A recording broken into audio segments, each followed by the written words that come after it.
Welcome to SMS study. आज मैं आपको पढ़ाने वाला हूँ इफ़ एल्स का स्टेटमेंट के बारे में, जो आपका बेसिक होता है लूपिंग के अंदर। मींस आप लूपिंग जब भी स्टार्ट करते हैं या लूपिंग स्टेटमेंट जो भी स्टार्ट होता है वो इफ़ एल्स के द्वारा होता है, और उसके बाद इफ़ एल्स, फिर वाइल, फिर फोर। आज की क्लास के अंदर इफ़ एल्स के जितने भी स्टेटमेंट हैं वो कवर करने वाला हूँ, और साथ ही साथ आपको इसके साथ इसका एग्ज़ाम्पल भी बताने वाला हूँ कि इसका एग्ज़ाम्पल क्या होता है, कैसे इसको रन किया जाता है। तीनों स्टेटमेंट देखने वाले हैं, if statement, if else if, तीनों स्टेटमेंट देखेंगे। उसका सिंटैक्स क्या होता है, उसकी प्रोग्रामिंग क्या होती है, उसको कैसे रन किया जाता है, उसका प्रोग्राम कैसे बनता है, वो सारी चीज़ें मैं कवर करने वाला हूँ। स्टार्ट करते हैं। फ्लो चार्ट से स्टार्ट करता हूँ मैं। सबसे पहले आपको फ़्लो चार्ट बताता हूँ कि फ़्लो चार्ट क्या होता है। फ़्लो चार्ट एक ऐसा चार्ट है जो आपको ये शो करता है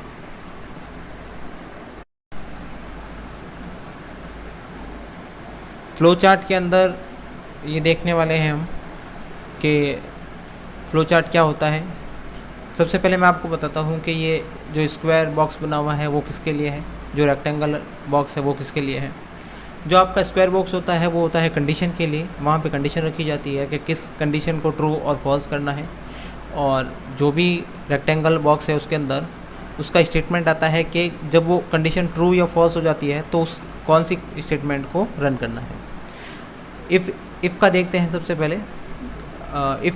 अगर इफ़ एल्स के लिए जो फ्लो चार्ट है वो आपके सामने दे रखा है कि इफ़ का जो कंडीशन को बताया है, इफ़ स्टेटमेंट होगा, इफ़ एल्स होगा और इफ़ एल्स इफ़ स्टेटमेंट, तीनों स्टेटमेंट आज पढ़ने वाले हैं।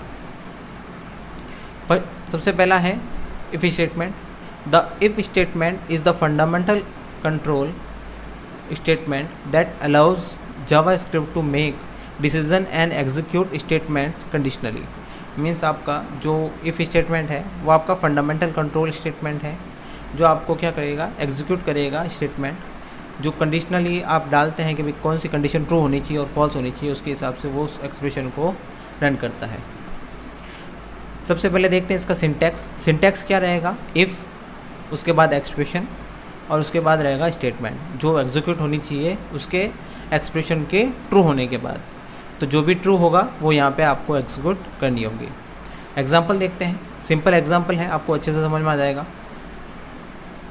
HTML बॉडी स्क्रिप्ट का टाइप जावा स्क्रिप्ट रहेगा। वेरिएबल मैंने यहाँ पे लिया है एज, जो रहेगा 20, जो मैंने पुट किया है। आप कुछ भी एज कुछ भी पुट कर सकते हैं और चेकआउट कर सकते हैं।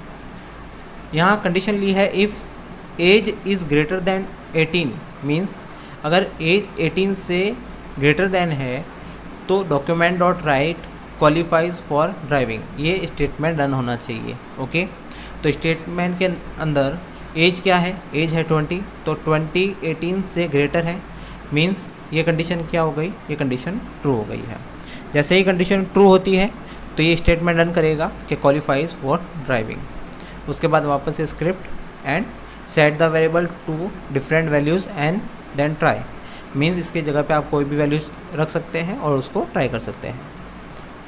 आउटपुट क्या आएगा इसका, आउटपुट आएगा क्वालिफाइज फॉर ड्राइविंग। क्यों आया है, क्योंकि जो एज है उसके अंदर वैल्यूज़ है 20 और 20 एज से, मीन्स जो 20 है वो 18 से ग्रेटर देन है, इसलिए यहाँ पे जो आउटपुट आया है वो जो स्टेटमेंट था उसको ट्रू हुआ है। जैसे ही स्टेटमेंट ट्रू हुआ है वो उसका आउटपुट ट्रू स्टेटमेंट के रूप में उसको शो कर रहा है। सेकेंड है if else statement. The if else statement is the next form of control statement that allows JavaScript execute statement in a more controlled way. Means जो आपका फंडामेंटल कंट्रोल था इफ़ के अंदर वो आपको थोड़ा और ज़्यादा कंट्रोल दे रहा है इफ़ एल्स स्टेटमेंट के अंदर। कैसे आता है, सिंटैक्स देखते हैं सबसे पहले। सिंटैक्स क्या रहेगा, इफ़ एक्सप्रेशन, जो एक्सप्रेशन इफ़ वाला था, इफ़ एक्सप्रेशन और statement to be executed if expression is true. Means यहाँ पे क्या आना चाहिए, स्टेटमेंट ट्रू होना चाहिए अगर ये एक्सप्रेशन ट्रू होता है। फिर है एल्स, एल्स के बाद आएगा statement to be executed if expression is false. Means जो अगर एक्सप्रेशन फॉल्स हो जाता है तो एल्स के बाद में जो स्टेटमेंट लिखा हुआ है वही रन करेगा। एग्जाम्पल के रूप में बताता हूँ आपको। HTML बॉडी स्क्रिप्ट आपका जावा स्क्रिप्ट, वेरिएबल एज इज़ 15। मैंने इस बार एज को चेंज किया है, यहाँ पे 15 लिया है क्योंकि मेरे को फॉल्स वाली स्टेटमेंट को रन करना है। ट्रू होने पे आपको पता है कि कौन सी स्टेटमेंट रन्स होती है, मीन्स जो फर्स्ट वाली होती है इफ़ के बाद में वो स्टेटमेंट रन होती है।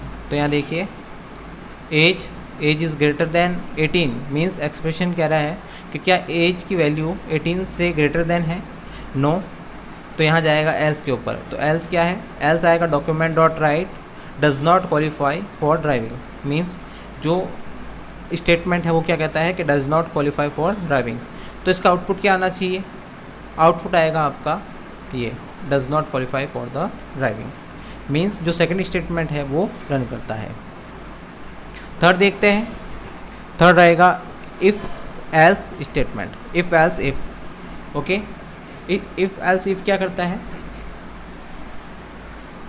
The if else if statement is an advanced form of if else that allows JavaScript to make a correct decision out of several condition। Means काफ़ी सारी कंडीशन हैं, ठीक है ना, मतलब बहुत सारे एक्सप्रेशन हैं, उस एक्सप्रेशन में से कोई अगर एक एक्सप्रेशन ट्रू होता है तो उसके ट्रू होने पे कौन सी वैल्यू स्टेटमेंट रन करना चाहिए, उसके लिए हम इफ़ एल्स इफ़ स्टेटमेंट का यूज़ करते हैं।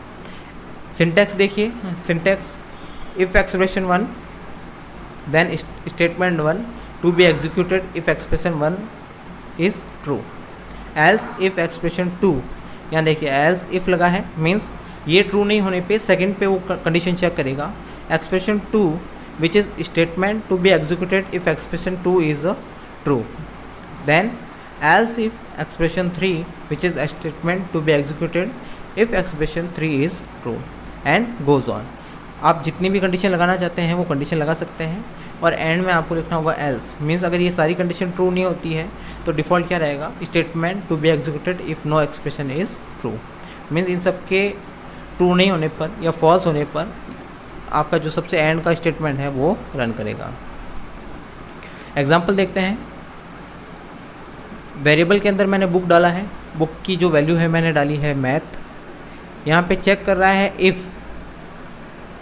इफ़ के अंदर book is equals to history, क्या जो बुक है उसके अंदर वैल्यू हिस्ट्री है तो क्या करेगा, एक्सप्रेशन आना चाहिए document dot right history book, means output के अंदर क्या आना चाहिए, हिस्ट्री बुक आना चाहिए था। लेकिन सेकंड पे जाएगा वो, क्योंकि ये कंडीशन क्या है, ये कंडीशन फॉल्स है। सेकंड पे गया if else book is equals to math, कि क्या बुक की वैल्यू मैथ है, देन आपका document dot write math book, means आपका आउटपुट क्या आना चाहिए, मैथ बुक आना चाहिए। फिर कहता है अगर ये फॉल्स होता है तो जाएगा एल्स इफ पे कि book is equals to economics, means जो आपका नेक्स्ट स्टेटमेंट है कि क्या इकोनॉमिक्स के इक्वल है बुक्स की वैल्यू। तो ये अगर फॉल्स होता है, अगर ट्रू होता है तो वैल्यू आएगी इकोनॉमिक्स बुक, वरना आपका अगर ये सारी कंडीशन फॉल्स होती है तो आउटपुट के अंदर आता document dot right unknown book. Okay, लेकिन आपकी कंडीशन कौन सी ट्रू हुई है, यहाँ पे else if book is equals to math, ये कंडीशन ट्रू हुई है। तो ट्रू होने पे कौन सा स्टेटमेंट रन करना चाहिए, ये करेगा document dot right maths book. Output देखते हैं, ये देखिए इसका आउटपुट क्या आ रहा है, maths book, set the variable to different values and then try. Okay friends, आज की क्लास में हमने देखा है if statement, if else statement, if else and if statement. आपको कोई भी प्रॉब्लम हो तो आप कमेंट बॉक्स में कमेंट कर सकते हैं। आपको मेरा वीडियो अच्छा लगा तो लाइक शेयर एंड सब्सक्राइब जरूर कीजिए। Thank you.